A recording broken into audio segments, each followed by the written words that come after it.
Hello students, RRP online classes में एक बार पुनः हम लोग इलेक्ट्रोस्टैटिक जो चैप्टर पढ़ रहे थे फिजिक्स सेकेंड, उसमें आज हम लोग डिस्कस करेंगे आवेशित संधारित्र की स्थितिज ऊर्जा, है ना। जो हमारा कैपेसिटर था, अगर वो चार्ज हो तो उसके पोटेंशियल एनर्जी के बारे में हम लोग आज डिस्कशन करेंगे। सबसे पहले हम यहाँ पर एज्यूम करते हैं कि कोई एक हमारा संधारित्र है, माना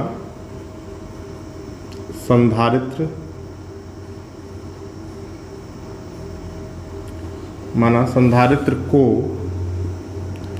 आवेश Q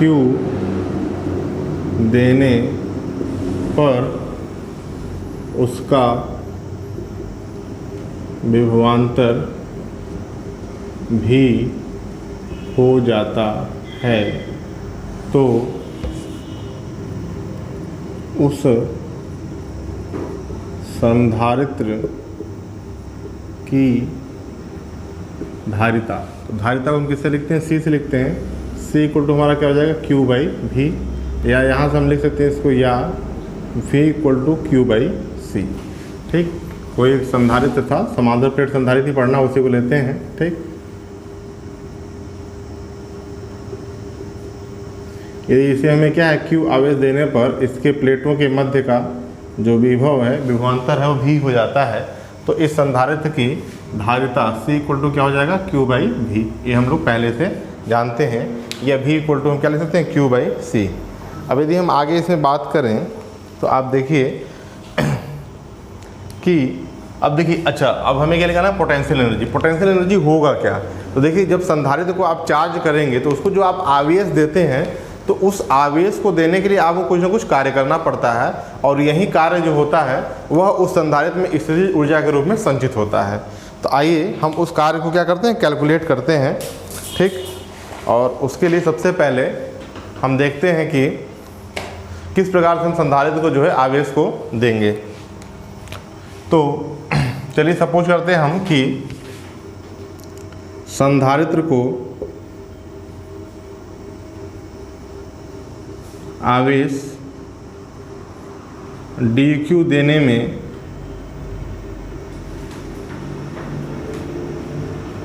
किया गया कार्य dw हो तो, ठीक, यदि संधारित्र को आवेश dq देने में किया गया कार्य dw हो तो dw बराबर हमारा क्या हो जाएगा? हम जानते हैं संधारित्र का विभवांतर v इंटू dq। ठीक, dw क्या जाएगा हमारा? v into dq। अगर हम v की वैल्यू यहाँ से रखें, इसको इक्वेशन 1 कर लें। ठीक, तो समीकरण 1 से देखिए dw इक्वल टू क्या हो जाएगा? v की जगह हो जाएगा q by c into dq। ठीक, तो यह कब हो गया? जब हमने एक छोटा सा आवेश dq उसको दिया, तो उस समय किया गया कार्य क्या था? dw था। ठीक, तो dw इक्वल टू क्या होगा हमारा? ये तो हम जानते हैं, विभवांतर इंटू आवेश। अब यहाँ देखिए हमें मिल गया dw equal to q by c into dq। ठीक, अब यहाँ से हम इस संधारित्र को यदि हम जो है क्या, ये तो हमने छोटा सा आवेश दिया, अब जितना आवेश हम देंगे वही उसके में क्या होगा? पोटेंशियल एनर्जी के रूप में सेव होगा। तो यहाँ पर कर लेते हैं इसको। यदि संधारित्र को कुल आवेश Q दिया जाए तो किया गया कार्य, तो किया गया कार्य क्या हो जाएगा? तो देखिए, छोटा देने में कार्य किया गया dw, यानी 0 टू लिमिट कितनी हो जाएगी? w, यानी कुल कार्य। ठीक, और उसी तरीके से इधर भी क्या हो जाएगा? इंटीग्रेशन 1 बाई सी। देखिए आपका क्या है? कैपेसिटेंस तो कांस्टेंट रहेगा, नियत है, वो बाहर निकल जाएगा, इसका इंटीग्रेशन होगा नहीं। और 0 टू आवेश कितना करना है? q करना है, q इंटू dq।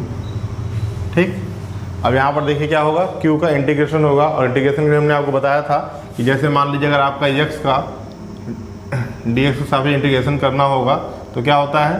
तो अगर x की पावर क्या है? n है, तो x की power n plus 1 upon n plus 1, ये होता है फॉर्मूला हमारा इंटीग्रेशन का। तो यहाँ देखिए q है, तो q की पावर क्या है? यहाँ पर 1 है ना। जब हम इसको इंटीग्रेट करेंगे, यहाँ भी इस तरफ देखिए, यहाँ पर भी इंटीग्रेशन करेंगे, यहाँ पर भी इंटीग्रेशन करेंगे, तो यहाँ देखिए क्या है, W तो है नहीं, है ना, तो W की पावर 0 जिसकी वैल्यू क्या होती है 1 होती है, यानी यहाँ और फाइनली आपको इंटीग्रेशन करना है W to the power 0 dW, ठीक, 0 टू W। जब इसका हम करेंगे तो देखिए 0 + 1 यानी W/1 यानी इक्वल टू क्या मिल जाएगा, W लिमिट 0 टू W, तो W रखें तो यहाँ से फाइनली आपको क्या मिलेगा, W मिलेगा, तो यहाँ से आ जाएगा आपका कुल कार्य कैपिटल W इंटीग्रेशन के बाद। देखिए इसको समझा करिए, बुक में डायरेक्ट लिख देता है और आप उसे याद कर लेते हैं ना, ये मैथ है, मैथ सबको पढ़ना ही है, तो यहाँ पर इसको आप थोड़ा सा समझेंगे, ठीक। यहाँ से आपको मिल जाएगा W = 1/c, और देखिए इसको जब हम करेंगे इंटीग्रेशन तो यहाँ से हमें मिलेगा Q का स्क्वायर, है ना, n+1/n+1, Q की पावर 1 था, है ना, और लिमिट 0 टू Q, ठीक। लिमिट की जब वैल्यू हम रखते हैं तो क्या करते हैं, upper limit minus lower limit, तो यहाँ देखिए Q²/2 में Q की जगह हम क्या करेंगे, अपर लिमिट यानी कि कैपिटल Q² लिख लेंगे, माइनस लोअर लिमिट क्या है 0/2, ठीक, ये टर्म पूरा क्या हो जाएगा, 0 हो जाएगा, यानी यहाँ से आपको फाइनली मिल जाएगा 1/c इंटू Q²/2, ठीक, ये आपका मिलेगा W = यानी कुल कार्य बराबर। और यही जो कार्य होता है बेटा, यही क्या होता है, कैपेसिटर में पोटेंशियल एनर्जी के रूप में, स्थितिज ऊर्जा के रूप में संचित होता है, यानी कि फाइनली आपको यहाँ से मिल गया, इसको हम लोग लिखते हैं W = 1/2c, सॉरी c नीचे है, Q²/c, ठीक। यही जो किया गया कार्य है संधारित्र को Q आवेश देने में, वही क्या होगा, उस संधारित्र में देखिए क्या लिखा है, आवेशित, जब वो चार्ज है तभी, जब वो अनचार्ज होगा तो उसका पोटेंशियल एनर्जी कुछ नहीं होगा, ठीक है। तो जब उसे आप चार्ज करते हैं तो आप क्या करते हैं, ट्रांसफर ऑफ चार्ज करते हैं, यानी आवेशित करते हैं, उसे आवेश देते हैं। तो जब आप किसी भी संधारित्र को आवेश देते हैं तो आप कुछ न कुछ कार्य करते हैं, और वही कार्य जो होता है एनर्जी के रूप में क्या होता है, सेव होता है, ठीक है। क्योंकि एनर्जी कंजर्वेशन का अगर आप डेफिनेशन जानते हो तो energy can not created, can not destroy, है ना, ठीक, it's can only transform from one form to another form. तो कुल मिलाकर के हम ऊर्जा को न तो उत्पन्न कर सकते हैं न तो समाप्त कर सकते हैं, इसे बस एक रूप से दूसरे रूप में हम लोग परिवर्तित कर सकते हैं। तो जब आवेश को आवेशित करने के लिए आपने कार्य किया, उस आवेश को एक स्थान से दूसरे स्थान पर मूव कराने के लिए जो आपने कार्य किया, तो कार्य ऊर्जा के रूप में ही होगा, और वही कार्य जो है जाकर के संधारित्र के अंदर क्या हुआ, स्थितिज ऊर्जा के रूप में संचित हो गया। तो यहाँ भी क्या हुआ, ट्रांसफॉर्मेशन ऑफ एनर्जी ही हुआ, है ना, जो आवेश जाकर के वहाँ पर क्या हुआ, संचित हुआ, और वही आवेश क्या होगा आपका, स्थितिज ऊर्जा के रूप में हो गया, ठीक। तो इसलिए हम जो है कार्य की गणना करते हैं। अब यहाँ से देखिए इस फार्मूले का न्यूमेरिकल में बहुत यूज होता है ना, तो आप इसको और भी फार्मूले के रूप में लिख सकते हैं, जैसे देखिए W = 1/2Q²। अब देखिए C = क्या होता है आपका एक फार्मूला, Q/V, तो यहाँ पर भी आप वैल्यू रख सकते हैं क्या, C = Q/V, है ना, अगर कंप्लीट आवेश Q रखें तो, ठीक। तो यहाँ देखिए Q से इसका स्क्वायर कैंसिल हो जाएगा, V ऊपर चला जाएगा, यानी W = क्या मिल जाएगा आपको, 1/2QV, ठीक। एक फार्मूला आपको ये भी मिल जाता है QV के टर्म में, है ना। दूसरा फार्मूला आपको मिल जाता है, अच्छा इसको W से नहीं लिखते, जब ये स्थितिज ऊर्जा हो जाता है ना, तो इसको हम लोग U से लिखते हैं, पोटेंशियल एनर्जी को, ठीक। तो यहाँ जब आपका W = आ गया तो ये तो सही किया गया कार्य, है ना। फिर आप लिखेंगे, स्पेस नहीं हम यहीं पे लिख देते हैं ऊपर, है ना, कि यही कार्य संधारित्र में स्थितिज ऊर्जा के रूप में संचित होता है, ठीक है ना। यदि संधारित्र की स्थितिज ऊर्जा U है तो U बराबर, है ना, U से रिप्रेजेंट करते हैं, ठीक है ना, U से हम जो है पोटेंशियल एनर्जी को रिप्रेजेंट करते हैं। तो यहाँ से हमें ये 3 फार्मूले मिलते हैं, और इन्हीं 3 फार्मूलों का यूज करके जो है हम क्या करते हैं, क्वेश्चन को सॉल्व करते हैं। सॉरी अभी तो 2 ही है, एक ये और ये दूसरा है, तीसरा और निकाल लेंगे हम, है ना। तो यहाँ से हमें मिल जाएगा C के फॉर्म में निकालेंगे तो 1/2C × V², ठीक। तो इस तरीके से जो है हम इन तीनों को फाइंड आउट कर लेंगे। अब देखिए जो क्वेश्चन पूछता है, जैसे कॉम्पिटिटिव एग्जामों में अगर आप देखिए तो वहाँ से प्रश्न पूछा जाता है कि आवेशित संधारित्र यानी चार्ज कैपेसिटर की जो पोटेंशियल एनर्जी होती है वो किन किन चीज़ों पर डिपेंड करती है। ठीक, तो देखिए किस किस चीज़ पर, एक तो कैपेसिटर के कैपेसिटेंस पर, है ना। ठीक, यहाँ पर भी आया, यहाँ पर भी आया। ठीक, दूसरा आवेश पर। ठीक, और तीसरा कैपेसिटर के प्लेटों के जो बीच में पोटेंशियल डिफरेंस है यानी कि विभवांतर पर, है ना। ठीक, तो किसी भी आवेशित संधारित्र की जो स्थिति ऊर्जा होती है वो इन तीन बातों पर निर्भर करती है।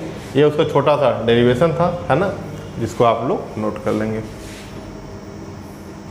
आइए कुछ और बातों समझते हैं स्थिति ऊर्जा से रिलेटेड, है ना।